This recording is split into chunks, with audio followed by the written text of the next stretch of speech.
Okay, good afternoon, friends. Welcome back to Karnataka ENT Hospital Innovative Masterclass. So you are all aware of our ongoing programs, that is PNS Imaging, which is on Thursdays and Sundays, 1 to 2 p.m. And every Tuesdays, we have one guest coming from different part of the country or abroad who will bring a innovative idea, okay, a recent advance, an advanced technology to all of us, okay. And Otology Ninja every Monday, Wednesday, Friday, 7:30 to 9 p.m. Okay, Indian time, and presence and present 2020. That is about presentation and public speaking skills for doctors, which is very important for doctors. So that is there. Okay, with this, I invite my friend, a kind of mentor.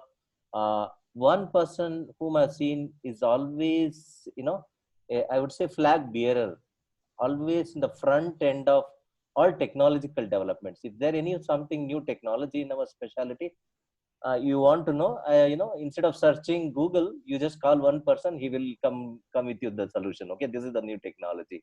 That is my friend Dr. Sumit Bhatti. He is from Pune, and he is a leading consultant, senior consultant in many leading hospitals of Pune. That is something I'm very proud of. I don't know how he manages time. So many hospitals, this thing.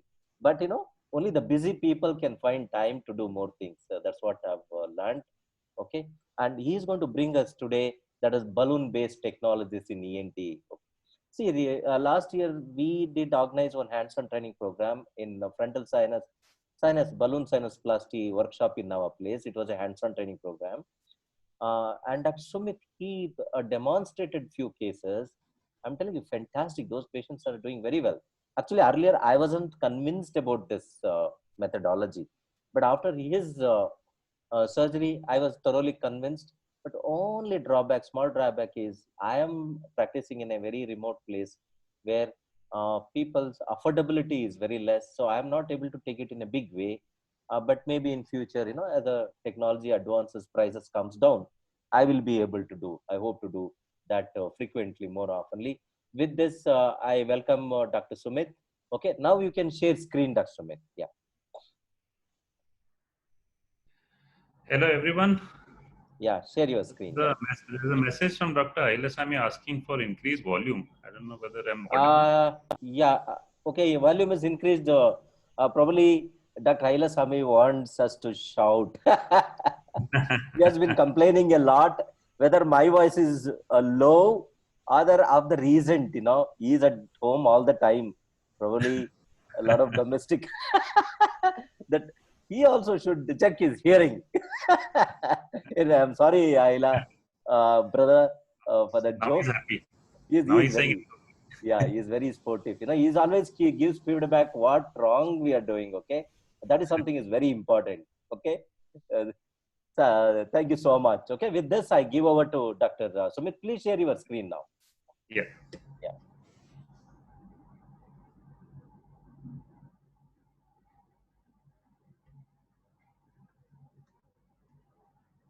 I shared the screen. There's some other screen which has come in between.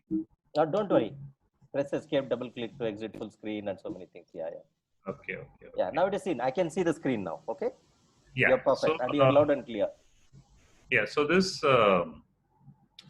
there's one slide which is not showing up here. 1 minute. I just log out of this. Stop the share, and Okay. I will go back to the presentation, and I'll go back and back. And yes, I think I can share it again now. Yeah, share it again.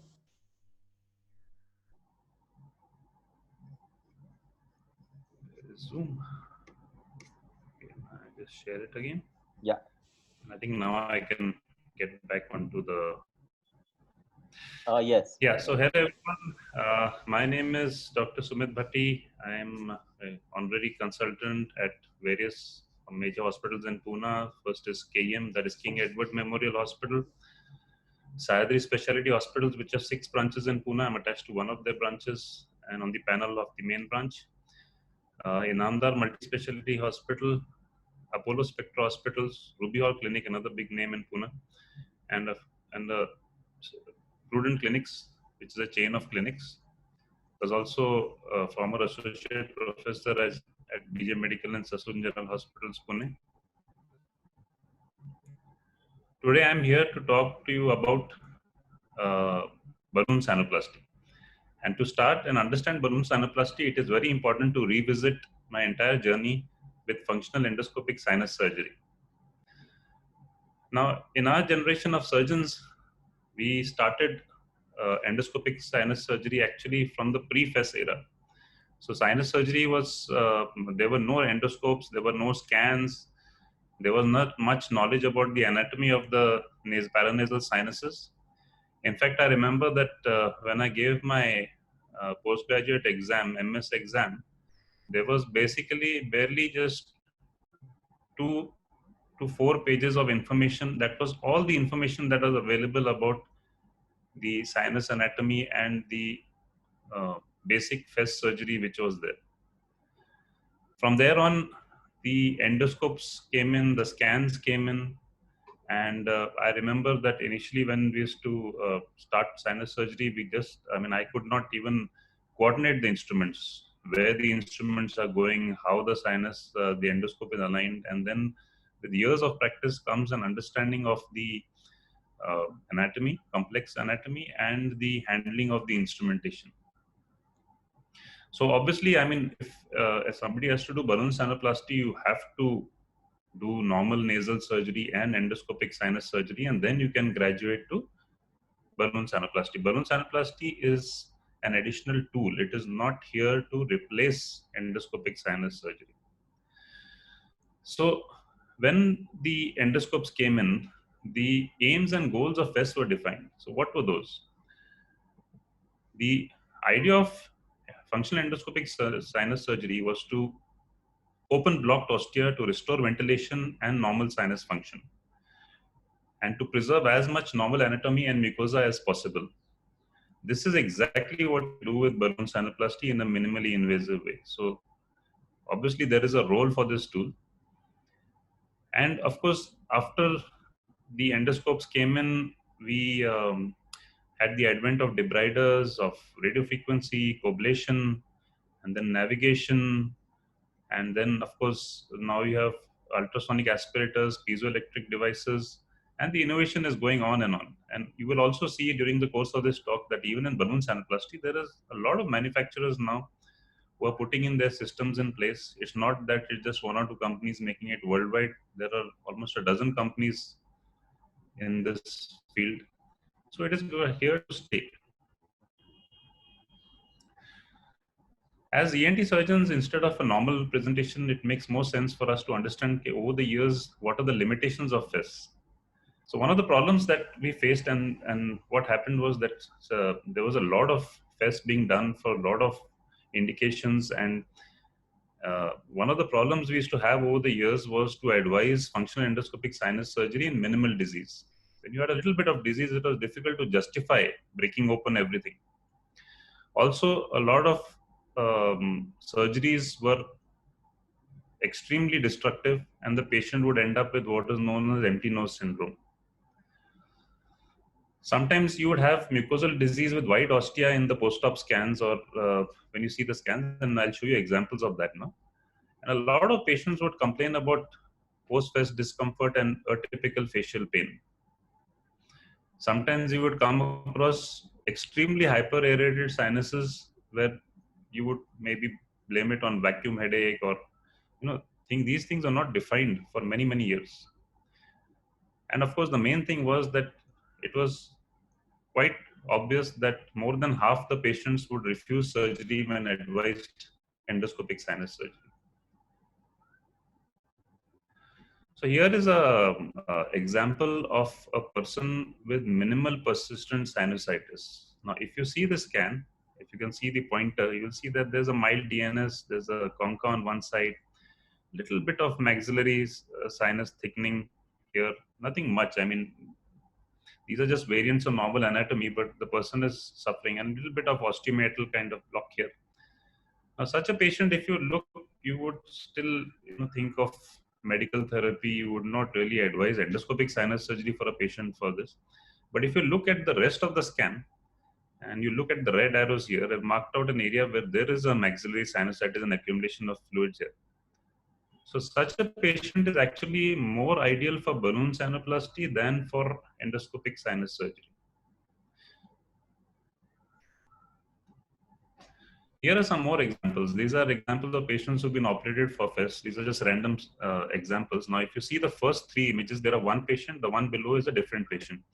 Now, in this, if you see on the right maxillary sinus, there is a huge opening which has been created here, right?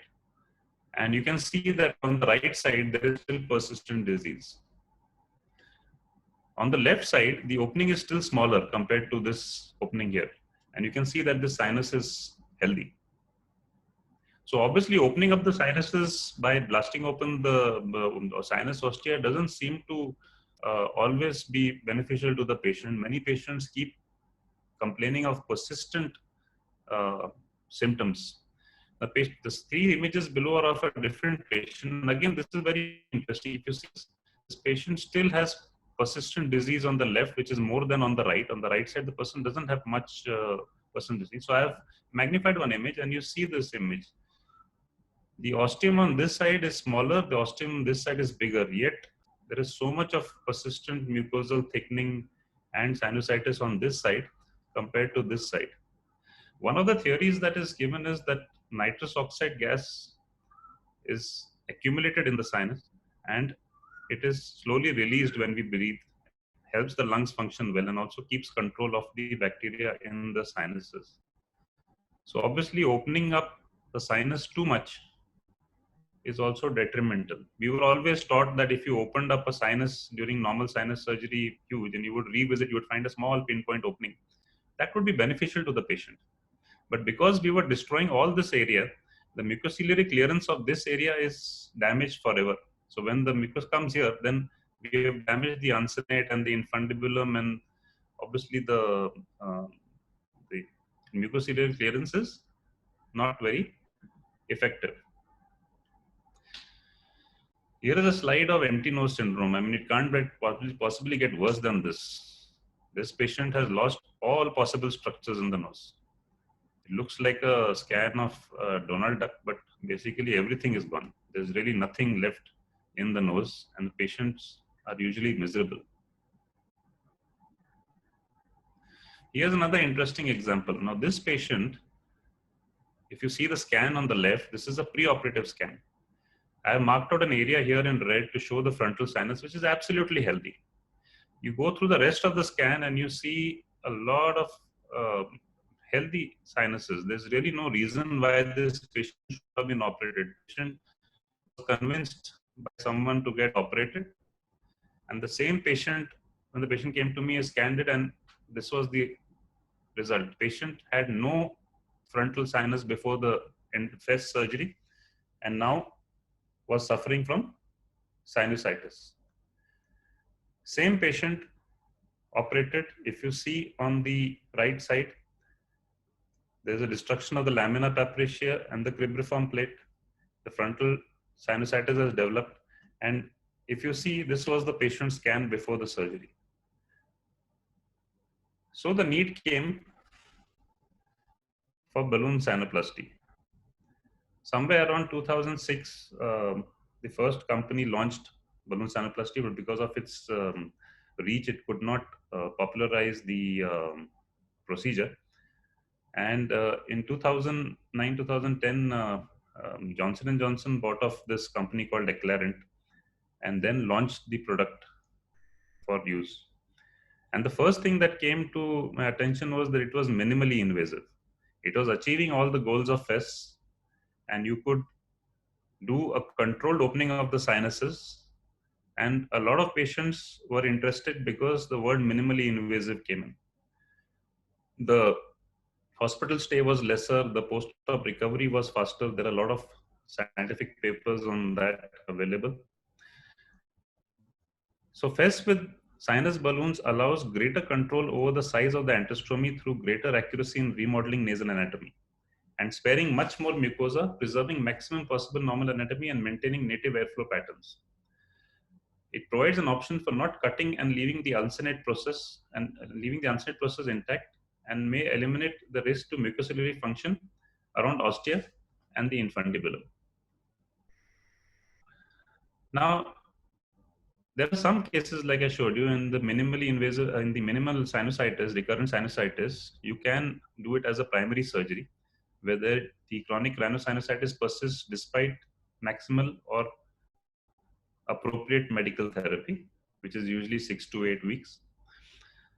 In patients who are symptomatic and who have an abnormal CT, even after 4 to 8 weeks of continuous maximum medical therapy.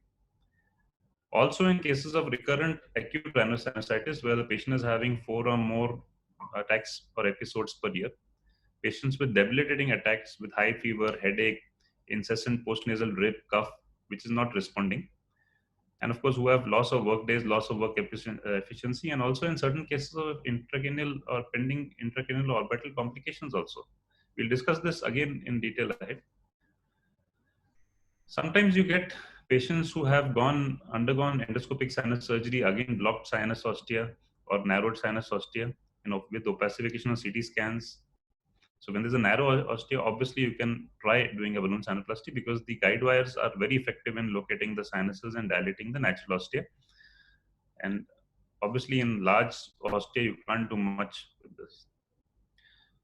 Now in barotrauma and pressure headaches, so when people get air barotrauma or sinus barotrauma, you can give symptomatic relief to the patient by using this technology. Also, if you have unusual anatomical situations where you cannot reach the frontal sinus easily, or you want to even open up a supraorbital cell, it is possible. And in children with persistent rhinosinusitis, if it doesn't settle down after adenoids, I've done a few pediatric cases also, works out very well. Sinus infections in patients who are on anticoagulants, chemotherapy, immune compromise, patients in the ICU, and those who are unfit for GA. Another interesting use that I've made of balloon sinuplasty is that if there's a patient in the ICU and the patient has pyrexia of unknown origin and there is sinusitis, you can go in with this technology, pull out samples, and it has benefited many patients where culture-directed antibiotics have helped the patient. When the patient is not fit for general anesthesia, you can use this easily because the amount of bleeding is minimal, the tissue handling is minimal, and of course now in the post-COVID era, this will also be another option to go in with minimally invasive equipment and solve the patient's problem. So this is a typical set which varies from company to company, and there are more innovations coming.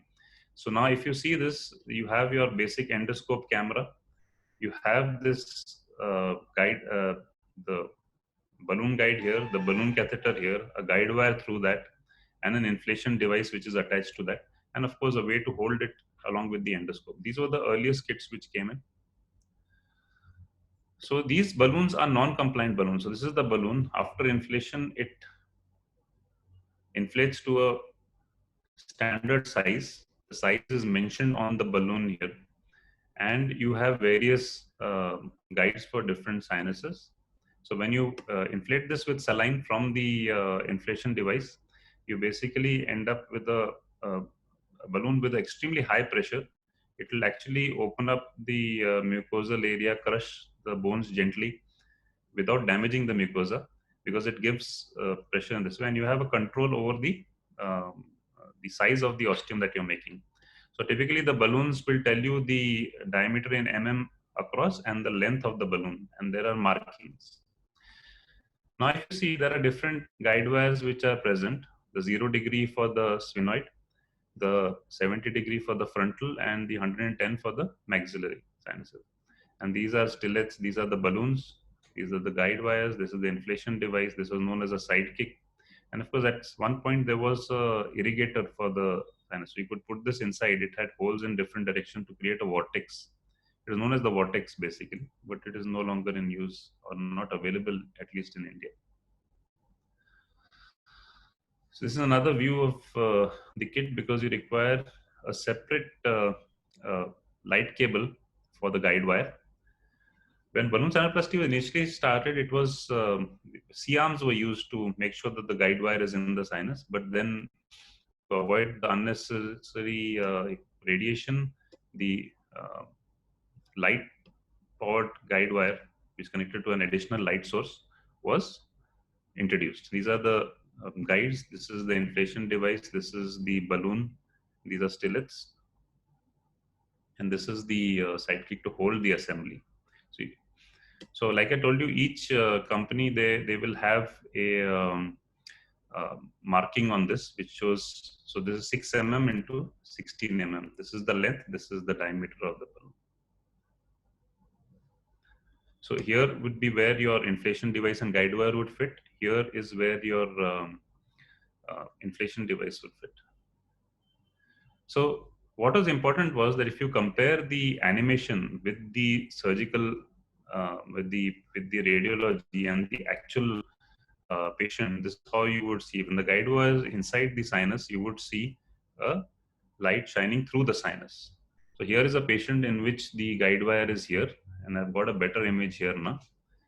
So when you actually put the sinus wire inside, you actually get a very sharp, so the wire is facing this way, you get almost like a sharp circular light pattern in the frontal sinus, which you can move. If you move the catheter, this will move the guide wire, it will move like this. Okay. So this is a image of a dilated frontal sinus with a 70-degree scope after the balloon has been deployed. Here is another patient where the sinus has been dilated.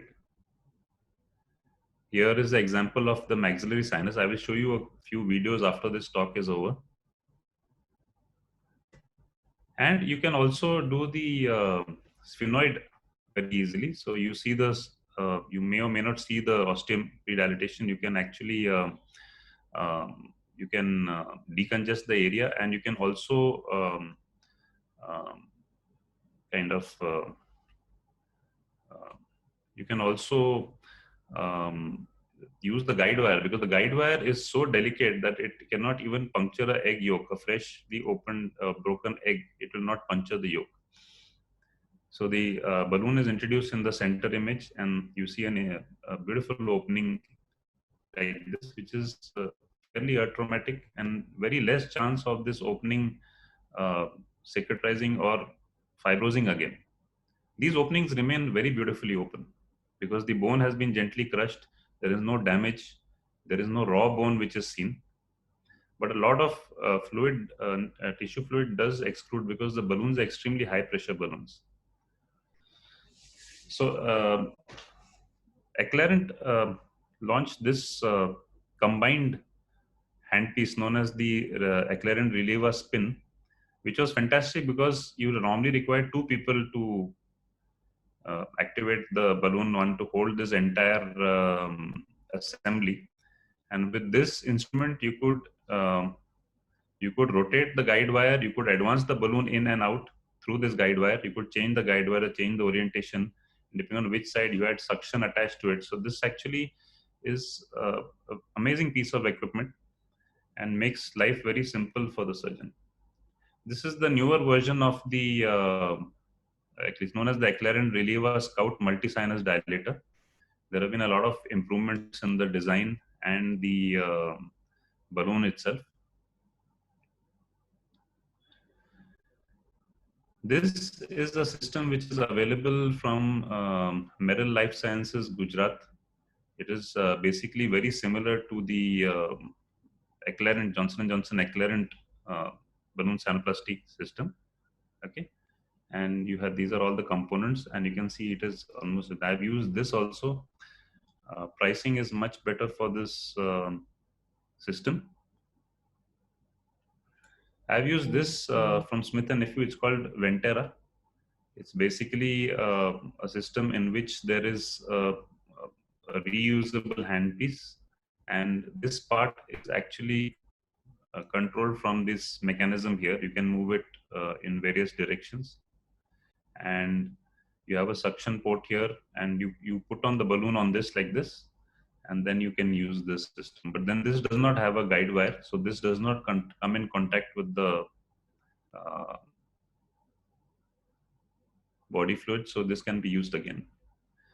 This is again a new development which has taken place. This is called the Anaxle Sinocare system.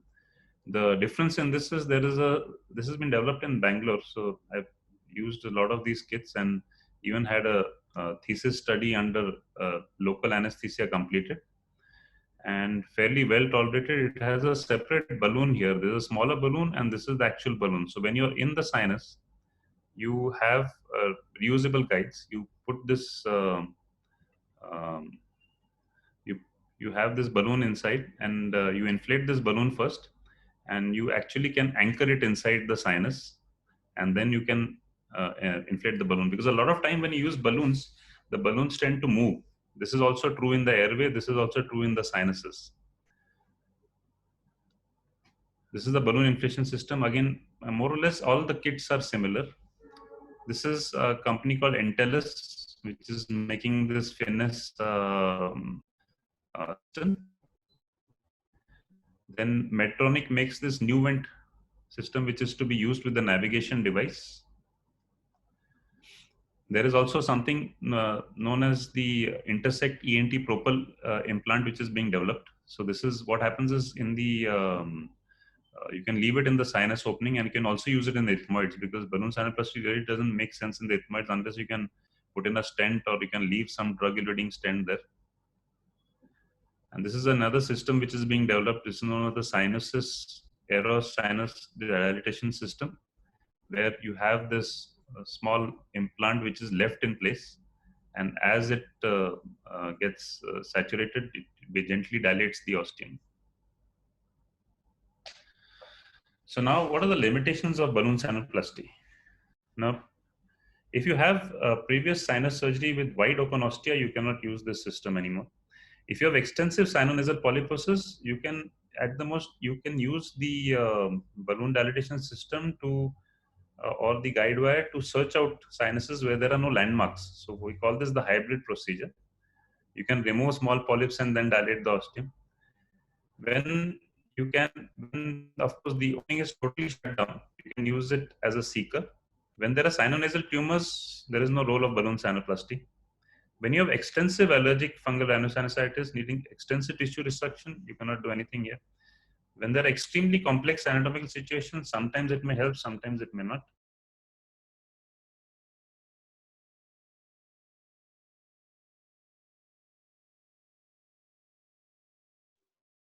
Hello.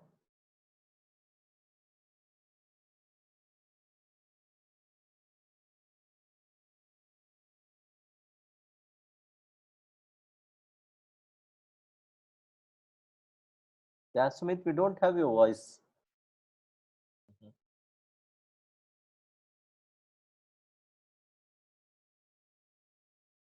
Audio gone. Sumit, are you there?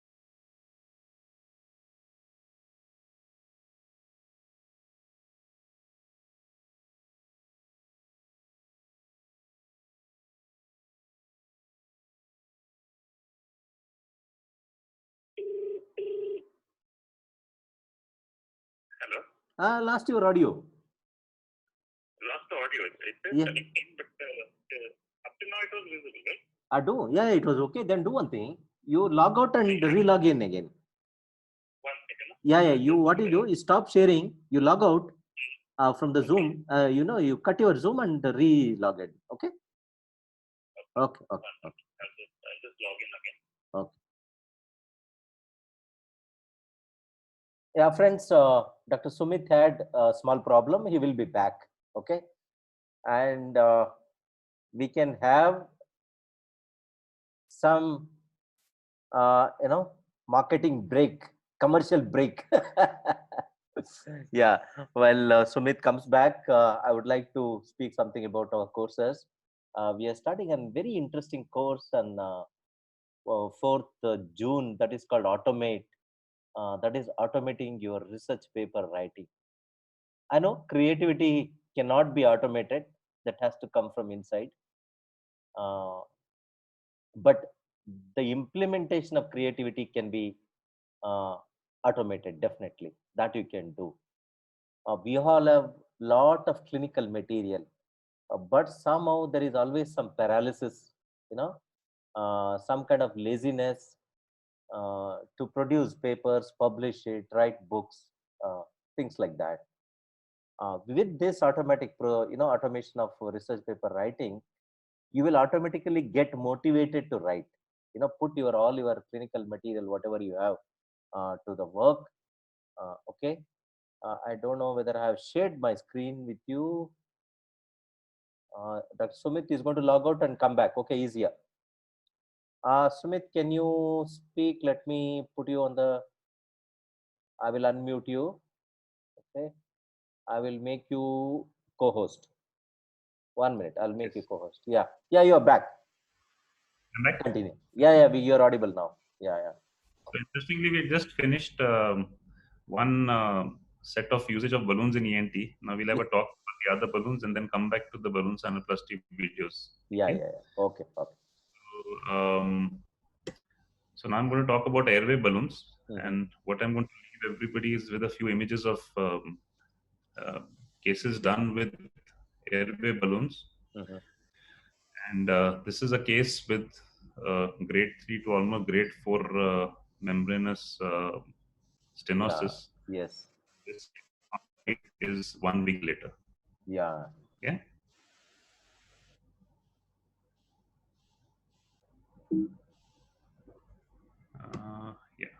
Yeah. So okay. again, before image. Yeah. And this is after the first balloon inflation. Yeah. And this is after the second balloon inflation. You can see a nice opening between the cords. Yeah. This is the patient. We Oh, avoided a fantastic. tracheostomy in. Fantastic. So Fantastic. post-intubation stenosis. So this is just a few slides to show how you insert the balloon, Yeah. the air inserted, and here of course the main thing is that once the balloon is inflated, the balloon tends to tug at you, Yeah. and you have to be gentle, because if you pull it too hard, you can end up damaging the lumen inside it, Mm-hmm. and the balloon may not deflate. Okay. So if you're operating without a tracheostomy, you have to have some instrumentation to puncture and break open the balloon in case it gets stuck. Mm-hmm. Yeah? So this is a very high pressure balloon. The pressure inside these balloons is up to 8 to 10 times your standard car tire pressure. Oh. Very high atmospheric pressure. Yeah. And when you inflate it, this is actually what you see. You see a lot of tissue fluid and blood being extruded from the area. Mm-hmm. Normally hold this for at least 10 seconds and then deflate it. Yeah. This is after the deflation. Then you can again take out this balloon and you can again kind of compact it with your fingers. Okay. And so here's another interesting case. This patient had been operated for tracheal stenosis. Okay. And developed another stenosis here, as you can see in this tracheogram. And this is all you could see on the endoscopy. So this patient did with a flexible endoscope, bronchoscope. And this is all you could see. This was the visibility before the deployment of the balloon. Okay. This was the guide catheter going in past the area. And after the dilatation, you could see the carina. Oh, While fantastic. Here you could see nothing. Yeah. And this is the post-operative tracheogram. You can see that this area is opened up. So you could not see the carina because of this small opening, and then you could see it. Yeah. Here's another example of these thin stenosis that you get post-intubation, prolonged intubation. And this is one child who had multiple procedures done on the trachea, multiple. In fact, the child came with a T-tube, and what I did is I put the balloon through the T-tube and dilated it. And this was the end result. Now that child can run up 3 flights of stairs without dyspnea. This So child had a lot interesting. of procedures. He had 5-6 procedures in various institutes, and then the balloon sinuplasty. Normally, I would not promise the patient 100% results. I would say that at least a couple of balloon dilatations might be required. So 50% success with the first one, 70 with the second. Sometimes you get away with a single. So if you have these kind of membranous stenosis, you can get away with a single dilatation very cleanly because it is relatively automatic. If you use a Buji or a Hagas dilator or some other tracheal dilator, because a lot of shearing damage, here it is very gentle. Yeah. The trick is with the guide wire. It helps you get in very easily. And these are more images of before after. So on the left you can see the before, right you can see the post operative. Here again there's another patient with before and after, and then you see before and you see after. So these kind of patients do extremely well. This is how the balloons look like. These are the actual diameters of the balloons. So 5 mm, 7, 10 and 14. Normally this is what is recommended. The lengths are slightly longer than your sinus balloons, and the length of course the balloon is very important, but you have to be very careful. You can end up with a balloon that doesn't deflate after inflation, so you have to be very careful. And this is the pressures that are advised. So the smaller the balloon, the higher pressure you can go. The bigger the balloon, the pressure is less. Normally in sinus surgery, if you go up to 16 atmospheres. At the most, what happens is that the balloon will explode. That's supported. So as we were discussing about the cost, you can re-sterilize these balloons by ETO. You can use them again, preferably not, but in case the patient is not affording at all, I've used these balloons by sending them to the ETO and using them. But these are single-use balloons as far as possible. These lengths are more than your sinus balloons. Yeah? Normally sinus balloons will be about 16 mm. This is around 24 mm and 40 mm in length. So these are the companies which are currently available, which were available Acclarent earlier, and now Merrill has this Metic airway balloon dilator. Maybe, I mean, they're very similar to your cardiac balloons. Cost has come down substantially. So I was using virtual endoscopy in between, and then I realized that virtual endoscopy can miss extremely very membranous stenosis. So I no longer use virtual endoscopy now. And this is something new. This is known as a Eustachian tuboplasty. So basically, you have a 55-degree angle to this, and you have this kind of balloon system. If there is, this is again the same principle being used for the balloon, the Eustachian tube. And Stryker has a system now. So like I was telling you, there are many companies which are developing these systems. So obviously, it is a tool which is going to be here to stay. And of course, in the future, you're talking of salivary and maybe salivary balloons, lacrimal duct balloons. We are already using balloons for epistaxis, that is epistaxis balloons, your Foleys.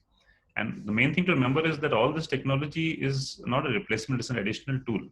Whatever I've presented today has taken more than a decade to accumulate.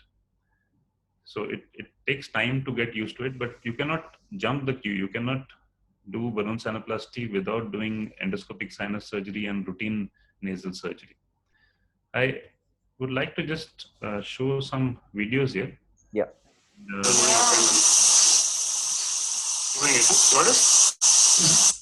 See that? Yeah. So you could see the video, right? So this is with the spin. See the movement in one this. And I go to the next slide. Okay.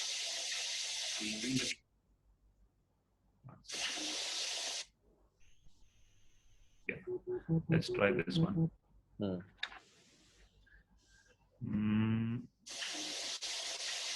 Yeah, it's like. It will not show up. Yeah. What is the format? Video format? No, I'll play it separately. That is not an issue. Yeah, we play it separately. Let's see. I think what I'll do is I will just end the show. Yeah. I'll go to a video first. Let me see. So you will have to, what you have to do is, you will have to do a new share, share your desktop or something where you have the videos. Let me try this now. Yeah.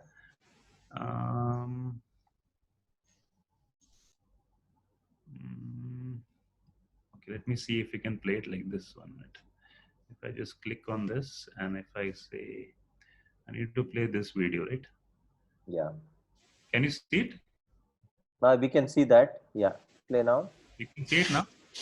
No, it We can doesn't see. show. No, it doesn't show. It doesn't show. Doesn't show. Let me try a different video. I've got this video here. I don't Mhm. know whether you can see this now. Can you see this video? Means we just see the snapshot, but not the live video. Can you see this video now? Yeah, we can see. We can see. Balloon sinuplasty is written. Written. Yeah. Can you see the movement of the video? A movement we don't see. Can you see now? Left maxillary sinus showing up. Yeah. It's showing up. It's a still picture. It's a still picture. But now, is any video showing up? No. Achha, if I pause it, can you see it now? We see the picture only, not video. Achha, you're not seeing the video. Okay, let me see. Let me see how I can share this. 1 minute. What you have to do is, you should do new share, go to the desktop, and from desktop, where your video is there, you can play from there.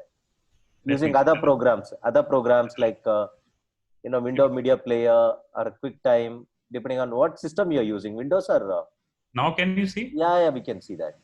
Now you can see the video? Yeah, we can see. Now I can see the video, right? Yeah, we can see the video. Perfect. Okay. Now I'm starting off. So this video more or less demonstrates what we do almost every time. After you decongested the nose, you can see this guide wire which is being placed behind the Ansonet gently. And you can see this light source cable here. You will be able to see the light shining through.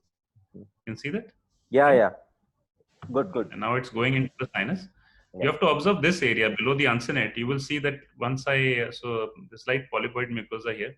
Now I'm pushing in the balloon. You'll see the balloon marker. The balloon is going in. You can still see the blue tip of the transparent guide. Yes. And you can see that I'm pushing the balloon. It requires a little bit of strength because you have to put counter pressure. It's not so easy to push a balloon through this. But you can see the markings coming up.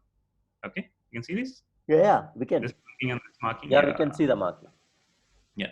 At that time, you can pull the guide out a bit. And we use the tip up and tip down approach to get in there. This is the Ansonet. You will see that when I deploy the balloon, you will see this part bulging out when the balloon gets deployed. So you watch this part. See that? Yes. You could see. Yeah. So I'll again go back. Maybe you can look at it again. Yeah. And you'll be able to see the this part bulging out. See there. Yeah. So you can do multiple dilatations by rearranging the balloon, but it gives a very good dilatation of that. Okay. This is this left frontal sinus in the same patient. This patient was a general surgeon himself.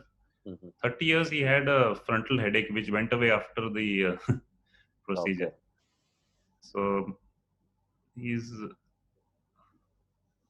So this is for the frontal sinus. You can see this is the chain guide wire to centric. There's a lot of force which is required without this while pushing it. So it's not easy to keep the view steady. But you can generally see that the balloon has been pushed. So I basically pulled the guide wire down to show the inflation of the balloon, and you will see the saline flowing through. Okay. And you can see the saline flowing through here, no? The bubbles you can see going through. Yes. And that thing dilates, and you can actually dilate 2-3 times along the frontal drainage pathway, and you get excellent. You can see that saline moving in and out of the balloon, basically. True. Yeah. It's inflated. We can see that. Yeah. Right. And then, of course, then you just deflate and then you come out. Okay. This is the. So thank you very much. If there are any questions, we have enough time. Yes. We have many questions. Yes. We will go one by one on the chat. Okay. First of all, thank you very much, Dr. Sumit, for that wonderful presentation and a new insight. Okay. See, every technology is always ridiculed first, later stared at it, and in the end, ultimately they start appreciating it. Maybe balloon sinusplasty is at an early stage. There's a lot of controversy around it. I know that. But I'll tell you, as far as airway concerned, definitely there is a there is an option or indication for this in some cases. Okay, we can definitely use it. I've used it myself personally. I'm very happy with it. Okay. Okay. Okay. Now, somebody, this is Dr. Amal Ruziv, he's from Uzbekistan. Okay, he's asking, what is Yeah. optimal size of widening the ostia? Any size of that? Yeah. So you get 5 mm, 6 mm, 7 mm. That is the normal size that you require. That's about it. Okay, 5 to 7 mm. 5 to 7 mm. Yeah, yeah. And Dr. Vivek, he's asking, is optimal size of MMA different in chronic sinusitis without nasal polyposis and with nasal polyposis? No, nothing at all. You can use the same catheters everywhere. Okay. It is same catheter is used in either side of this thing as far as balloon sinus is concerned. Okay. What are the failure rates and chances of recoil elasticity and restenosis with balloon sinusplasty? Lesser than endoscopic sinus surgery. Okay. So the recoil elasticity is less, restenosis is less compared to endoscopic sinus surgery. Definitely. And there are many papers available.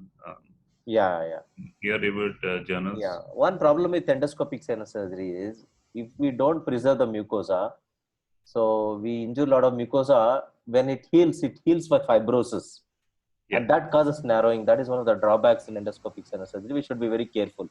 That's why all seniors they always speak of mucosa preservation techniques. Okay. That's true. So risk of recurrence with the post balloon sinusplasty. So what is the recurrence experience in your experience?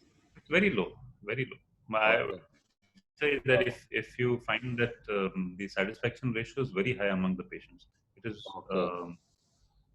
the percentage-wise you would put it at more than 80% patients are very happy with the procedure. Okay, okay. So how often you do balloon sinusplasty procedure? Yeah, so I've done a lot of procedures. This is almost a decade since been procedures. I tried initially before. I mean, between 2000, 2006 and 2010, there wasn't much. But after Johnson & Johnson came in, I've done a lot of cases. In fact, I think I have one of the largest series of cases under local anesthesia. Oh, great! That's great. That's interesting. Definitely. Okay. Does Uncinate process disturb introduction into maxillary sinus? I mean, it comes in the way. Yeah. So ideally, you should first try without touching the uncinate at all, because even if you take a ball probe and try to manipulate the uncinate process, you will cause some mucociliary damage. Okay. But then, if you are not able to maneuver the guide wire, then you can take gently a ball probe and slightly pull the uncinate medially. In some patients, the anatomy is so fantastic that you can do a great job under local anesthesia. In patients who are apprehensive, many times you put in the endoscope and all you will see is the inferior turbinate and nothing else. And the septum. And then you have to decongest and you have to do. So such patients who are very apprehensive are better off done under general anesthesia. There is, of course, the introduction even into the sphenoid is very easy. The introduction into the frontal is also very easy. Okay. And it is once you start using the guide wire, you realize that the guide wire is the trick to the whole. If you can imagine the guide wire, how it will go inside. Okay. Very easy. Sometimes, it has taken only a few minutes to dilate sinuses. Yeah, I've seen that when you were seen your demonstration. Okay. And sometimes I've had the other experience also. Okay, you try to put it in the maxillary, it goes into the frontal. You try to put it in the frontal, it goes into the maxillary. So you have to kind of create a grid in your mind. Yeah. Because the edges of the guide wires are tilted at around 20 degrees, so you can rotate it in various quadrants. And then you can open up the go into this thing. You get a very clear tactile feel when you go into the sinus easily. Okay. And then you see the light pattern. Sometimes in the maxillary sinus, you can see the light through the palate. Yeah, true. If the guide wire is down, then you have to make the OT dark. The OT has to be dark. You have to shut off the light of your endoscope and keep the light guide power source on, and then you can see the thing, and you can very clearly see. Yeah, that was seen in the pictures. We saw the video and pictures. So even during the live, if you remember, it is not difficult to see the light pattern. We saw that. Yes, yes, right. If you get a light pattern which is in the supraorbital cell, then it's like a C-shaped light pattern around the eye. That is not a frontal. The Yeah, frontal should be true. very clear and distinct. Yeah, you're right. So you showed that slide anyway. That is how much pressure to dilate the balloon, sir. Yeah. Somebody has, Dr. Sharon has asked. You can go back to your slide if you're still there. If you can share it back, you can show that slide again. One second. The steel man from Bokaro, Dr. Prakash Munka, sir, he has raised his hand. He's joined little late. We'll come to your question, sir. You are in queue. Just joking. Yeah. I put the airway balloon slide. The slide for the sinus balloons is similar. Can you see the slide? Not yet. We see the video screen. That this thing, that VLC media player. No. So I will just share the other screen. Yeah. That is this one. Yeah. You look now. You can see it. I started sharing. Yeah. Okay. This is airway balloon. So you can show that sinus. Sinus. That also is this slide. No, I have a slide for that, but it is very similar. The pressures are similar. Pressures are similar. Okay. Similar. And only the size here will be like 6 by 16, 5 by 14. That way. These sizes change. That's it. These are just larger balloons in the sinus balloon. That's all. Okay. You can. You need to have a little bit of practice in how to inflate the various devices and how to release them. Yeah, you're right. And it comes with time and trial and error for everybody. Yes. Each sinus system has a slightly different way of using it. Okay. Yeah, you're absolutely right. Yeah, I hope that satisfies Dr. Sharon Pulicherla. Dr. Mohammed Sheet from Iraq, my good friend, he is asking. You also answered that question already. About recurrent rates of stenosis. You answered. You said not much. Okay. Dr. Valerie Salano, I think he's from Kenya. He is asking post-op instructions to prevent failure of recurrence. Failure or recurrence. Is there any post-op special in this thing? Nothing really particular. We follow the same principle. Actually, the patient is much happier when the patient is out the next day from the hospital. Yeah. There is no nasal packing. There is no bleeding. We start nasal washes from the 3rd to 5th day. That's about it. And the medication, of course, patient is also instructed that in many cases the medication is part of the treatment. It has to continue. And the healing is much quicker. Okay. And the hospital stay is lesser than with endoscopic sinus surgery because there's no nasal packing. Right. There's no bleeding. Yes. True. So anyway, sometimes a lot of trauma happens in mucosal handling, but with time you can reduce that also. Yeah, Dr. Salano's other question was duration between subsequent procedures. As you said, is recurrence is very less. So that question never arises at all. Now we'll come to the patient is happy. There are so many satisfied patients over the years. You don't need to do anything for them again. Even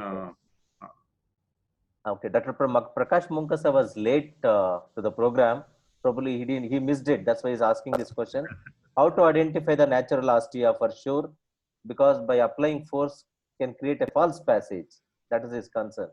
Yeah, so the guide wire is the trick. The guide wire is so soft and that the floppy tip will not even go through a egg yolk, a freshly opened egg yolk. It will not go through. And the second thing is that you have to keep trying in a grid-like fashion till you get through easily. And you have the light pattern, the light pattern that I can go back to. 1 minute. Where is this? So we can go to the light patterns here. Yeah. This is what I think. This slide actually is one of the this is the frontal sinus. You can't make a mistake that you're not in the frontal sinus. True. When you move this it will move basically. Yeah. So you can see the light patterns very clearly, and you are sure that you are in this sinus. Yes. And the complication rate of the guide catheter is virtually nil. There's hardly been anything ever. I think nothing has been documented where somebody's perforated something with the guide wire. It's never happened. It is so soft, the tip, it just cannot go through any structure easily. True. Yeah. Dr. Ahmed is asking how you can guide the balloon directly into frontal drainage pathway blindly. He's asking, but yeah, you should not be doing it blindly. Yes, that's the point. It is not. Yeah, that's the point. You don't do it blindly. Earlier it was with the C-arm, now it is with the light guide catheter. If you want to do blindly, you can do maxillary sinus, Mm-hmm. and you can do sphenoid, Yeah. but you cannot do the frontal blindly. It is not worth the risk. Yeah, true. That's right. Dr. Gejala is asking long-term results you have spoken about already. Price is Yeah. asking. That is Yeah. very So subjective. he's from India. Or? He's from India, Dr. Siddheshwara Prasad Gejala. Yeah. Yeah. So when it was launched by Johnson and Johnson, the kit used to cost 95,000 to 1,35,000. Yeah. Now most of the companies have priced it around 35, 40,000. Mm-hmm. And many times if the patient buys it directly, it's less than 30,000, around Mm-hmm. 28,000 or so. Mm-hmm. And the airway balloon was priced at 80,000 earlier. Now it's 20,000. Mm-hmm. So the price has been steadily falling. As the procedure is taken up by more and more people, the price will become very reasonable. That's true. That's important actually, you know. Yeah. Now a patient does not really worry about 35,000 to pay extra for the kit. Yeah. Only many times the patient is confused, you know, whether are you going to leave the balloon inside or are you going to get it out? Yeah, these things will always be there. Those questions will always be there. So, have you faced any complications with balloon sinusoplasty? Dr. Shamik Deshmukh is asking. Sorry, Shamik Ansari. No complications. No. Yeah. Okay. At the most, you will not be able to get the guide wire inside the sinus, but that's about it. Nothing more than that. Never. Yeah. The system is so delicate, you cannot damage anything. Yeah. True. Dr. Anuj Shukla is asking how long effect persists after balloon sinusoplasty. You have spoken about already. Yeah, it's supposed to be a lifelong procedure. Because you are gently crushing open the bone. Yeah. There is no loss of mucosa over it. Yeah. There is no healing problem. And you also seen the post-op patients done it. Yes. Dr. Prakash Munkasar again asking, you've spoken already about indications and complications, everything. I will forward this thing presentations to him because we can't go back to that earlier now. You have a recording? Yeah, I have the recording. If you permit me, I will put it on the YouTube and share with everybody. Please. Okay, what about learning curve? This is a very relevant, I'm telling you, important question what Dr. Vivek is asking.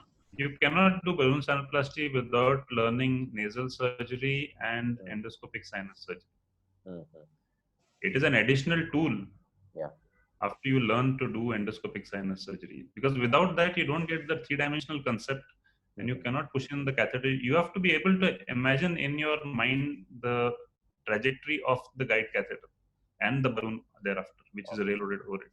Yeah. Otherwise, you will never be able to judge where the catheter actually is. Yes. Dr. Gyan Prakash is asking, how many sitting needed for balloon dilatation in grade 3 and 4 tracheal stenosis? I'm not sure we can really use balloon in grade 3 and 4.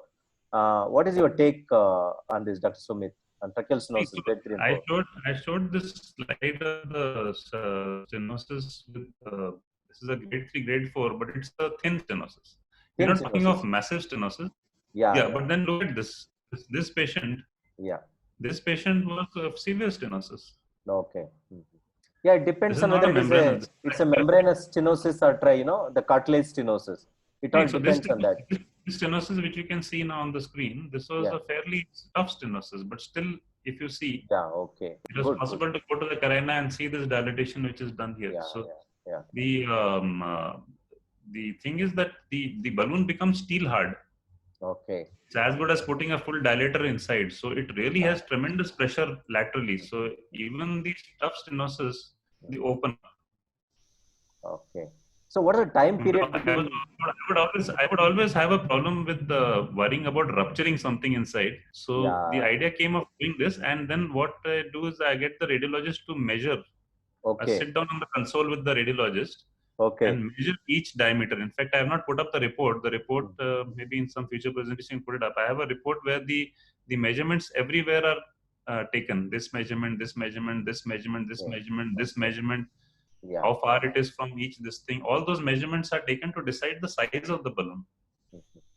Okay.